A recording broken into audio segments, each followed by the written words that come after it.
YouTube friends. How has life been treating you? I'm doing fantastic and happy to be back with another story of my family. How do you like my new hat? Farmers feed families. One of my best friends, Lawrence Bueller, has one, and he wasn't even a farmer.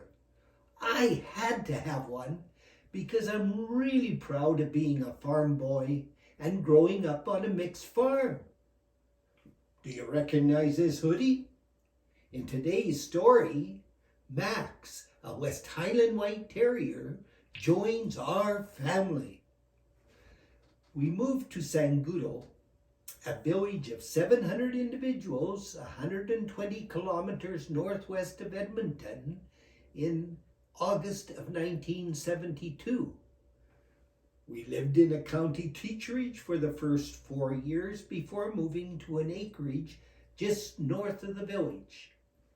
Most neighbors, the Roxburghs, Larsons, Greens, and Olinskis, also worked for the county and had come from outside the community. We also became good friends with the Parks, Campbells, and other long-term Sangudo residents through clubs and sports. Being a farming community, we were friends with many farmers and ranchers, but were closest with Richard and Jean Lemorier and their 3 girls.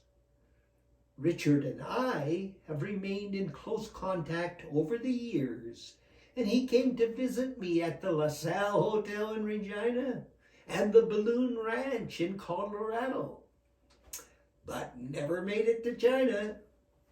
The picture on the right shows me and my partner Richard cleaning and changing a sign on the Varsity Dance Hall in Sylvan Lake.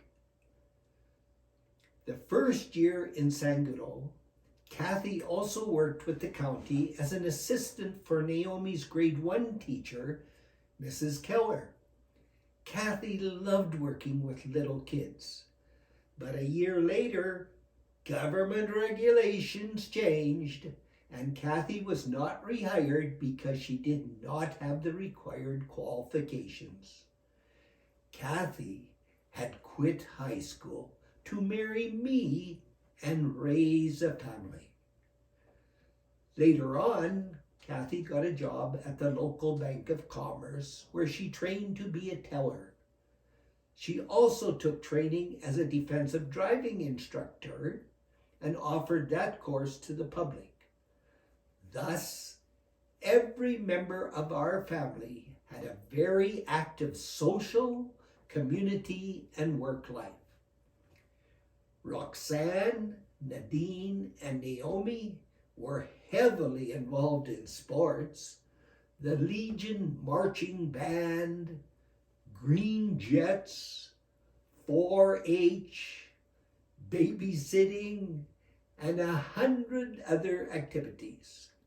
They were all avid readers, and books were a big part of our life.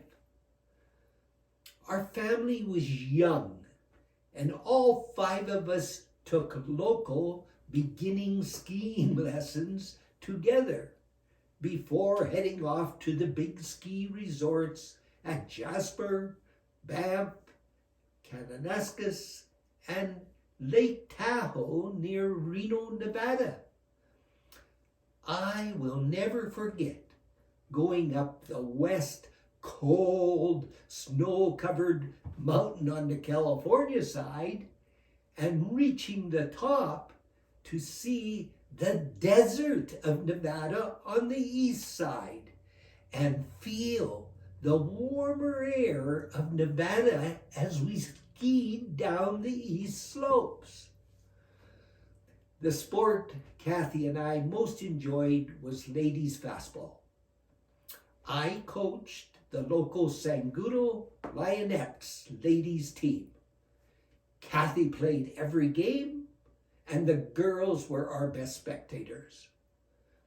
During the 6 years we played in the local league, our main objective was to beat our previous unbeaten foe, the Marythorpe ladies team.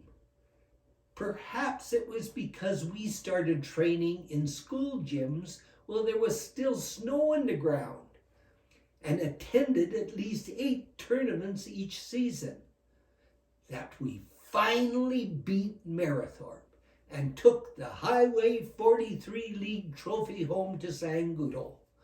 What a celebration that was. Our daughters and I would pack the car with a tent, sleeping bags, coolers, and ball equipment. Pick Kathy up as the bank closed for the day and headed for a weekend ball tournament. Manville, Fort McMurray, and Hinton were just some of the communities. We always got home late on Sunday, happy but very tired. Roxanne, now 58, is still catching for a ladies' fastball team in Vancouver. I joined the Elks Club in Sangudo, and Kathy joined the Ladies' Royal Purple. A group of us men formed an active Lions Club, which was to take up a large part of my spare time. I chose Lions because they maintain 2 bank accounts, an account for any money raised from activities in the community, ball tournament, public dances, or anything that involved non-Lions. This money had to be spent on activities that benefited the local communities as well as Lions. The other account was for money raised at functions and activities that were attended only by Lions. We always had a lion tail twister running around at our meetings, whose job was to create fun and collect money for this account.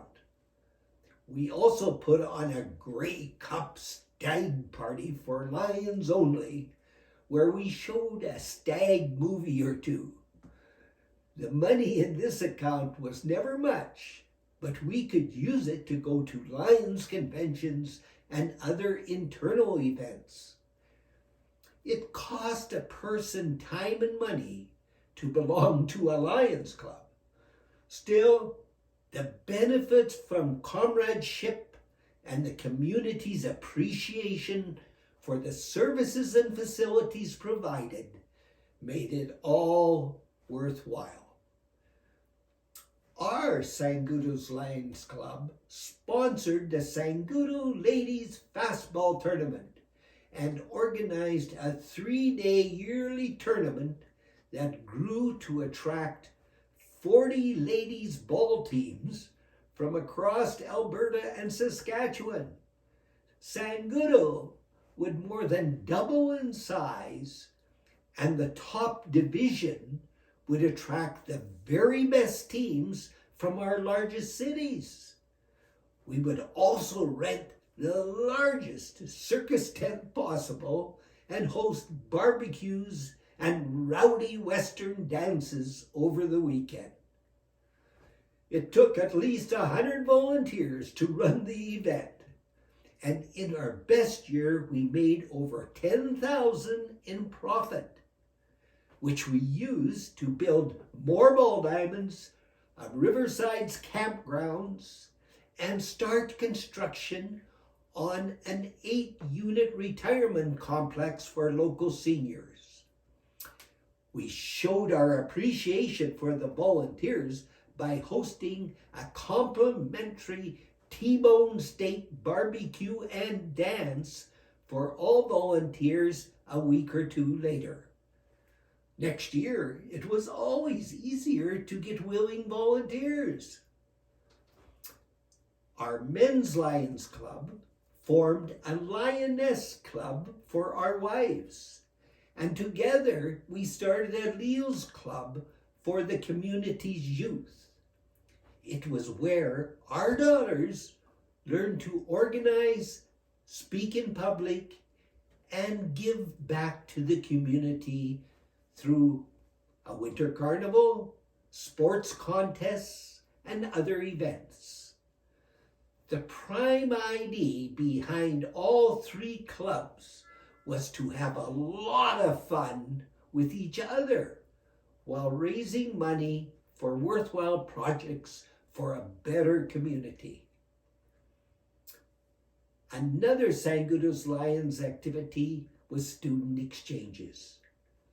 Here you can see a French boy and our family, plus our friends, Craig and Evelyn Roxburgh. The other photo is of a Mexican visitor with Kathy and me in Sangudo, who spent time with us. My connections, made through Lions, would later result in Nadine spending time in Quebec with a family, and Roxanne living for a semester with the mayor of the city of Chihuahua, Mexico. Naomi enjoyed girls from Brazil and Mexico in our home, but she did not go on an exchange other than to Japan on a tour with the Red Deer College volleyball team. Lions conventions were held annually to socialize, share experiences, and plan for the future. One year we guys went to Missoula, Montana. Another time we took our wives to the Banff Spring Hotel. But the one I remember the most was when nearly all the Sangudo Lions and Lionettes ended up at the Jasper Park Lodge, a conference I will never forget. A significant change for Kathy and me was that we began taking holidays as a couple. We made 3 trips to Las Vegas, 2 to Mexico, and 1 to Hawaii. My mother was always ready to babysit her granddaughters, and they always looked forward to playing many card games with her. In the past, our family had regular dogs, but now we had spare cash and decided to buy a purebred West Highland White Terrier from a kennel in Ontario. It was quite the night when we loaded the girls in the car to go to the Edmonton International Airport to pick up Max. He had a good flight, but was such a shy little puppy away from his brothers, sisters, and mother for the first time. It took a few days, but soon he was wagging his tail and right at home. We had his family tree and knew more about his ancestry than our own. Of course, we had to hire a handler to train and present him at dog shows. One year he traveled alone with his handler more than we did, and in Regina won Best of Terriers class. His grandfather had won a British and Bermuda Best of Show, the highest win at a dog show. It cost more that year for his traveling than we intended, and we decided on a change in his life. I am sure Max agreed when we brought home a purebred wife for him. He adopted very quickly, as dogs will do, and he was in doggy heaven. So for the next 8 years, we bred unregistered West Highland Terrier puppies that sold for $500 each. I will end this video with a couple of pictures from a beard growing contest with a bunch of my Lions friends. Lions, Lionettes, Leals, and ball tournaments. bring back my fondest memories of our time in Sangudo. On October the 12th, 2021, I hope to show you the finished wooden 3D puzzle of the globe. With the guidance and assistance of my dear friend Richard, it was a great activity. It was a real technical challenge, and we will be doing more such puzzles. If you would like to suggest a wooden puzzle for us to do next, please look through their catalog included in the description of the video below and let us know the puzzle's name. See you on October the 12th, 2021. Stay safe and bye for now from Grandpa Humbke.